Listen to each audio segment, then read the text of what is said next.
Voľby do NRSR nás čakajú o necelé 3 týždne. Ľudia sa momentálne rozhodujú, koho zvoliť. Vedia však napríklad, koľko kandidátov môžu zakrúžkovať?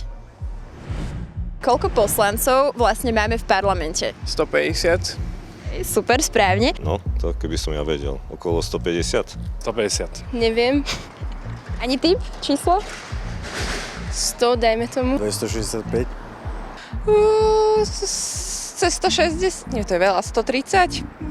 Ste blízko, 150. Ako dlho trvá funkčné obdobie poslancov, keď nie sú zrovna predčasné voľby? 4 roky. 4. Zatiaľ všetko správne, super. O 3 roky. Koľko ľudí môžeme krúžkovať vo voľbách? 4. Správne. Ja nekružkujem, ale asi 4 alebo 5. To neviem. To si nie som istý úplne. O 3. 10. Koľko musí mať percent strana, aby sa dostala do parlamentu? 5. 5% pri koalícii 7. 5%. 55 približne. Aký je rozdiel medzi vládou a koalíciou? Vedeli by ste to vysvetliť?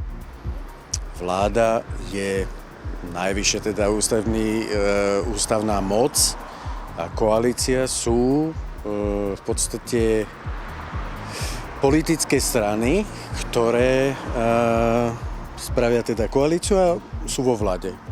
Vláda je štátna moc a koalícia je politické zoskupenie. Super. Vláda je tá, čo rozhoduje najviac a koalícia sú iba tí poslanci, ktorí tam vlastne sedia a dávajú návrhy. Do tohto sa nebudem chytať, radšej.